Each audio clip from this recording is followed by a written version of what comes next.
레시피는 온라인이나 앱으로 찾을 수 있습니다. 간만의 변화가 매우 크다면 지역의 다이빙 전문가가 해당 지역의 기술에 관해 진행하는 오리엔테이션에 참여하세요. 이제 약한 서프를 통해 입수할 때 사용하는 기술을 살펴볼까요? 파도가 없거나 가장 잔잔할 때 입수할 수 있도록 먼저 파도가 부서지는 장소와 패턴을 살피세요. 핀을 제외한 모든 장비를 착용하고 호흡기로 호흡하면서 입수하세요. PCD에는 물이 뜰 정도의 공기만 있으면 됩니다. 버디와 함께 깊은 물을 향해 빠르게 걷습니다. 파도가 치면 화면과 같이 서서 안정적이도록 합니다. 또한 마스크나 호흡기가 벗겨지지 않게 주의하세요. 부표, 플로트를 사용한다면 여러분의 뒤쪽에 놓고 끄세요. 수영하기에 알맞은 수심에 도달하면 핀을 착용하고 수면으로 수영하여 밖으로 나갑니다. 가능한 한 재빨리 서프를 통과하는 것이 핵심입니다. 하강하기 전에 수면에 조금 더 있을 생각이라면 스노클로 교체하여 공기를 아껴야겠죠. 다이빙이 끝나면 서프 지역 밖의 수면으로 상승한 후 파도의 패턴을 보면서 서프가 약해질 때 해안으로 들어갈 타이밍을 확인하세요. 준비가 완료되면 호흡기로 교체하고 버디와 함께 수면을 통해 해안으로 이동합니다. 걸어갈 만한 깊이에 도달하면 확실하게 서서 걸을 수 있도록 BCD에 공기를 뺍니다. 파도를 유심히 보면서 핀을 제거하고 재빨리 해안으로 걸어가세요. 파도가 몰려오면 아까 했던 것처럼 잘 버티세요. 넘어졌을 때는 파도 때문에 일어서기 힘드니 그대로 있으세요. 물에서 거의 빠져나올 때까지 기어서 이동하고 버디의 도움을 받아 일어서세요. 다이버는 대개 보트에서 다이빙을 합니다. 보트 다이빙을 준비할 때는 미리 장비를 점검하고 다른 사람의 것과 섞이지 않게 표시해두세요. 공간이 제한되어 있으니 가방에 넣고 빼기 쉽도록 짐을 꾸리세요. 가장 나중에 필요한 것은 바닥에, 먼저 필요한 것을 제일 위에 놓습니다. 마른 옷, 음료수, 과자, 자외선 차단제, 수건 등 보트에서 필요한 물품을 챙기세요.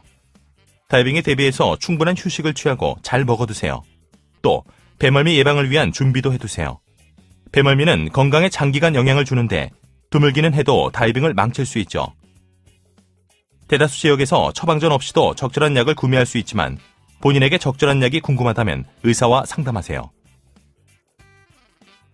이동 중에는 밖에서 신선한 공기를 마시며 수평선을 바라보세요. 상태가 좋지 않을 때는 뱃머리에 있지 않도록 하세요. 상태가 악화됩니다. 또한 엔진의 배기가스를 피하세요. 속이 영 편치 않으면 예방 차원에서 다른 사람과 함께 바람이 불어오는 난간으로 이동하세요. 보트 다이빙 때는 출발 시각보다 일찍 도착해서 승무원의 지시에 따라 장비를 보관하세요. 전세 다이브 선박은 보통 출발 전에 점호를 시행하는데요. 이 점호는 안전을 위해 중요합니다. 다이빙을 종료할 때마다 점호 또는 다른 절차에 따라 모두 승선했는지 확인하기 때문이죠. 승무원이 어떤 절차에 따라 진행하든 따르세요. 보트 이동은 몇 분 또는 몇 시간 걸릴 수 있습니다. 이동거리가 매우 짧다면 부두를 떠나기 전에 장비를 미리 갖추세요. 하지만 키트를 준비하되 다이빙 장소에 도착하거나 가까워질 때까지 기다렸다가 버디와 함께 다이빙을 계획하고 수트 및 장비를 착용하는 것이 일반적입니다. 장비를 준비하고 탱크를 완전히 충전했는지 확인하고 나면 장소에 도착할 때까지 탱크 밸브를 잠그고 호흡기를 퍼지하세요. 장비를 들거나 착용한 상태에서 주변을 이동할 때는 조심하세요. 흔들리는 보트 위에서 균형을 잃기 쉽습니다. 잠시 자리를 비우더라도 장비를 반드시 고정해두세요. 파도가 치거나 심지어는 보트가 흔들려 장비가 떨어져서 누가 다치거나 물건을 부수거나 배 밖으로 떨어질 수 있습니다. 이런 이유로 다이브 보트에는 대체로 선박과 고무밧줄이 있습니다.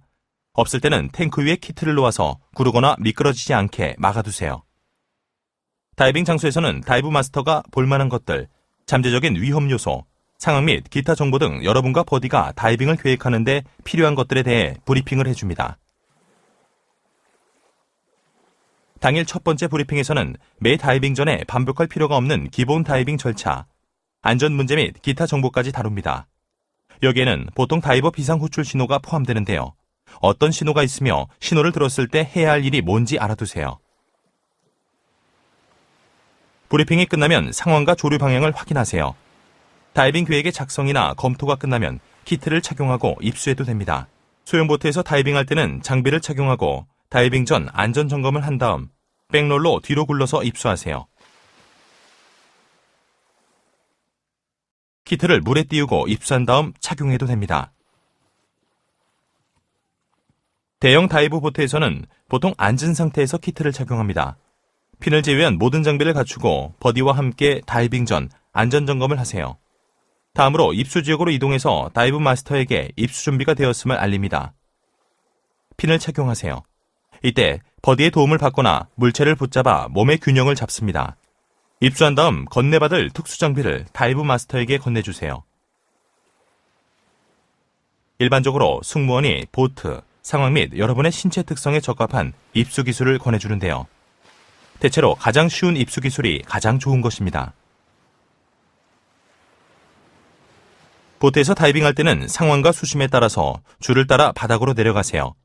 다음으로 바닥을 따라서 계획 수심으로 내려가서 앞서 배운 대로 조류를 거슬러 수영합니다. 많은 장소에서 이렇게 하죠. 본인 또는 버디의 시간, 공기 또는 다른 요소가 한계에 다다랐다면 다이빙 방향을 돌려서 되돌아가세요. 줄이 있는 곳에 도착하면 줄을 상승의 보조 수단으로 그 옆에 안전하게 멈출 수 있도록 하세요. 보통 보트 측면에 준비해놓은 막대나 별도의 라인에 매달려도 됩니다. 보트 아래나 측면을 따라 이동할 때는 보트의 프로펠러와 충분한 거리를 유지하세요. 엔진이 정지했더라도 절대 접근하거나 근처에 있으면 안 됩니다. 경계를 소홀히 하면 프로펠러 때문에 참혹한 사고가 일어날 수 있고 종종 목숨을 잃기도 합니다. 언제라도 전속력으로 가동될 수 있다고 생각하고 행동하세요. 안전 정지 완료 후 보트 앞이나 바로 옆에서 수면으로 올라오세요. 부력을 갖추고 승무원에게 괜찮다는 신호를 보냅니다. 조류가 없다면 보트 사다리에서 수면으로 올라올 수 있죠. 공기가 부족하여 보트에서 떨어진 곳에서 수면으로 올라오거나 방향을 잃고 보트를 찾아야 한다면 지나가는 보트를 기다리세요. 적절하다면 수면 신호 기기를 사용해서 자신이 더 잘 보이게 하세요. 수면 바로 아래로 이동하면 안 됩니다. 보트가 볼 수 없어서 부딪힐 수 있기 때문이죠. 수면에 머물며 잘 보이게 하거나 지나가는 보트와 충돌하지 않을 정도로 안전한 수심에 머무르세요. 출수해서 보트에 오르는 방법은 다양한데요. 대형 다이빙 보트에서는 2장에서 살펴본 사다리 출수법이 일반적이죠. 소형 보트에는 보통 적절한 사다리가 없으므로 물속에서 장비를 벗고 승선한 다음에 장비를 끌어올리는 것이 일반적입니다. 출수에 도움이 된다면 핀을 벗지 마세요.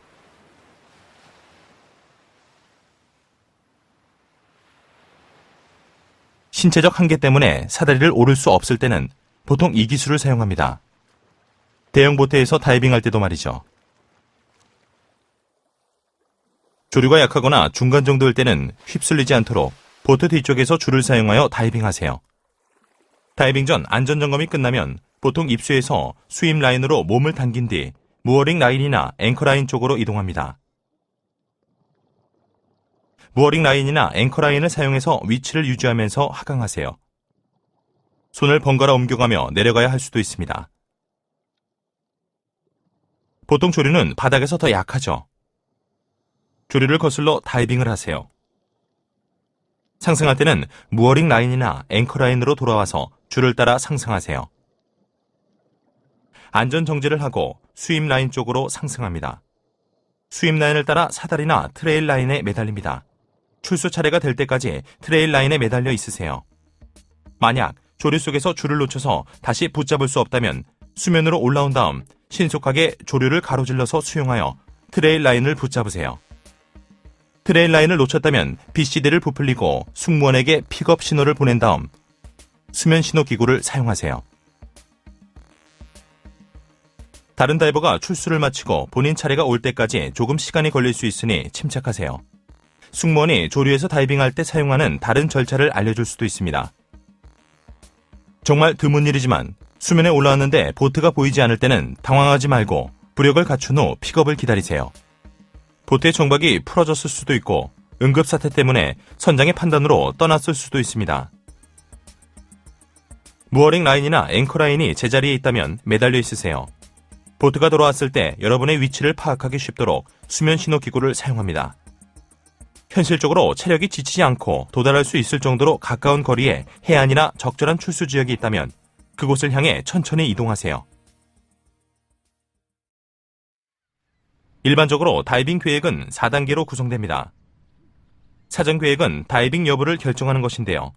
2단계에서는 버디와 다이빙 사이트를 결정하고 목표에 합의하고 실행 계획을 구성합니다. 또 일반적으로 다이빙 상황 및 날씨, 서프, 간만 등을 확인하죠. 준비 계획은 다이빙 전날까지 맞춰두세요. 장비를 점검하고 필요하다면 탱크를 가득 채웁니다. 마지막으로 확인한 지 여러 날이 지났다면 상황을 한 번 더 확인하고 적절하게 장비를 꾸리세요. 최종 준비는 떠나기 직전에 합니다. 적절하다면 지난 몇 분간의 상황 변화를 다시 확인하세요. 지인들에게 어디로 가는지, 언제 돌아오는지, 만약 되돌아오는 시간이 늦어진다면 무엇을 해야 하는지와 휴대전화 번호를 알려주세요. 자격증, 자외선 차단제, 스마트폰이나 태블릿, 음료수 등과 같은 휴대할 개인 물품을 챙기세요. 남은 물품이 있으면 장비 가방에 집어넣고 혹시 빠진 것은 없는지 다시 한번 확인하세요. 다이빙 사전 계획은 다이빙 장소에서 알아낸 정보를 바탕으로 세우는 실제 다이빙 계획입니다. 가능한 한 많이 예측하고 토론하고 계획을 세우는 것이 좋습니다. 날씨 상황이 적절한지 필요한 만큼 시간을 들여서 평가하고 적절하지 않다면 다른 장소를 찾거나 다이빙을 취소하세요. 출수 및 입수 지점과 방법, 그리고 다이빙 코스를 포함한 기술에 대해 합의하세요. 필요에 따라 신호와 의사소통 방법을 검토하세요. 버디와 헤어졌을 때의 절차와 시간, 수신 및 공기 공급 한계에 대해 합의하세요. 응급사태가 일어났을 때 해야 할 일에 관해서도 논의하세요. 다이브 플래닝 슬레이트에 다이빙 사전 계획에 도움이 되는 점검표가 있습니다.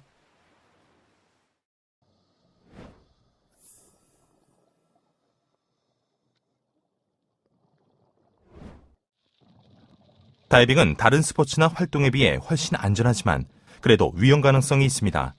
사람은 물에서 호흡할 수 없죠. 상식적으로 생각해봐도 물속에 있다는 것은 몇 가지 위험성을 내포합니다. 또한 압축 공기를 호흡하는 것에 관한 몇 가지 위험 상황을 이미 배우기도 했죠. 새내기 다이버가 배우는 내용으로도 보통은 위험을 줄이고 관리에 도움이 되지만 모든 것이 그렇듯 위험 요소를 완전하게 제거할 수는 없죠. 문제 발생 가능성을 줄이려면 자신의 한계를 지키면서 다이빙하세요. 체력을 관리하고 기술을 계속해서 정확하게 연마하세요. 안전 다이빙 지침을 따르고 권장 장비를 보유하며 훈련받은 대로 행동하세요. 필요 없다고 생각될 때도 말이죠. 스트레스를 받으면 습관대로 하게 된다는 것을 기억하고 문제 예방과 대처에 도움이 되는 습관을 들여놓으세요. 사람은 누구나 실수를 하게 마련입니다. 적절한 절차를 따르고 필수 장비를 갖추면 실수에 대해 어느 정도 여유를 가지고 대처할 수 있습니다. 적절한 다이빙 습관과 장비를 갖추면 그만큼 문제 발생 가능성이 줄고 발생하더라도 사소한 수준에서 끝납니다. 문제를 신속하고 효과적으로 해결할 수 있게 준비하는 게 좋습니다. 다음 소단원에서는 기본적인 문제의 관리 방법에 대해 소개합니다. 다이버 교육을 계속해서 받으면 이 코스에서 학습할 내용을 더 폭넓고 자세하게 익힐 수 있습니다. 예를 들어 의료진, 인명구조원 및 전문 다이빙 가이드한테 즉시 도움을 받을 수 없는 곳에서 다이빙을 계획한다면 패들 레스큐 다이버 및 이멀전시 옥시즌 프로바이더 코스는 물론 이멀전시 퍼스트 리스폰즈 프라이머리 및 세컨더리 케어 코스를 완료할 것을 권장합니다. 다이버가 곤란에 빠지는 상황은 대체로 수면에서 발생하죠. 지금까지 배운 대로만 하면 이러한 문제 대부분을 예방 또는 통제할 수 있습니다. 자신의 한계를 지키면서 침착하게 다이빙하고 수면에서는 양성 부력을 갖추고 유지하세요. 수면에서 문제가 발생하면 즉시 부력을 확보하세요. BCD에 공기를 넣거나 웨이트를 떨어뜨리세요. 일단 행동을 멈추고 생각한 다음 행동하세요. 필요하다면 도움을 요청하세요. 그래야만 상황이 악화되는 것을 막을 수 있습니다. 수면에서 다이버를 도와야 할 때는 해당 다이버에게 도움이 필요한지와 심리 상태를 확인하세요. 패닉 상태가 아닌 자기 통제가 가능한 다이버는 보통 신호를 보내거나 도움을 요청합니다. 이들은 비교적 안정적이며 신중하고 자제하면서 움직이죠. 또한 대체로 지시에 반응하고 따르며 장비를 착용할 수 있고 부력을 갖추고 있습니다. 패닉 상태인 통제불능의 다이버는 공포심으로 인해 훈련 중에 배운 신중하고 자제력 있는 행동을 잊고 본능대로 움직입니다. 이들은 수면에 머무르면서 격렬하게 몸부림치고 엄청난 에너지를 소모하며 탈진에 이르기도 합니다. 또한 대부분이 부력을 확보하지 못한 상태에서 가라앉지 않으려고 물체든 사람이든 상관없이 붙잡고 올라탑니다. 마스크와 마우스피스를 벗고 눈이 휘둥그레져서 제대로 주변을 살피지 못하죠. 지시도 따르지 않고 빠르고 급작스럽게 움직입니다. 패닉 상태인 다이버는 즉시 도와주어야 하는데요. 탈진할 때까지 허우적대다가 물속에 가라앉아 익사할 수 있기 때문이죠. 다른 다이버를 도와줄 때는 다음의 4단계 절차를 따르세요. 첫째, 본인과 다이버를 위한 부력을 확보하세요. 플로트를 던지거나 어떤 것을 내미는 방법이 이상적입니다. 만약 접근해서 도와야 한다면 먼저 본인의 부력부터 확보하고 해당 다이버에 BCD를 부풀리거나 웨이트를 떨어뜨리세요. 둘째, 다이버를 안심시켜서 침착하게 하세요. 셋째, 다이버가 호흡을 조절할 수 있게 도와주세요. 천천히 심호흡을 해서 긴장이 완화될 수 있게 해주세요. 가능하다면 그리고 상황이 적절하다면 먼저 휴식할 시간을 주고 다음 조치를 취하세요. 넷째, 다이버가 보트나 해안으로 돌아가도록 도와주세요. 자기 통제가 가능한 다이버도 다리 경련이나 다른 문제로 도움이 필요할 수 있죠. 훈련 중에 다이버 끌기법을 배워볼 겁니다.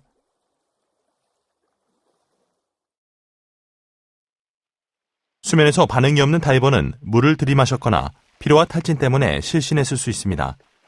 또는 심장마비, 폐 과팽창이나 다른 심각한 증세가 나타났을 수도 있습니다. 이럴 때는 즉각적인 조치가 필요합니다.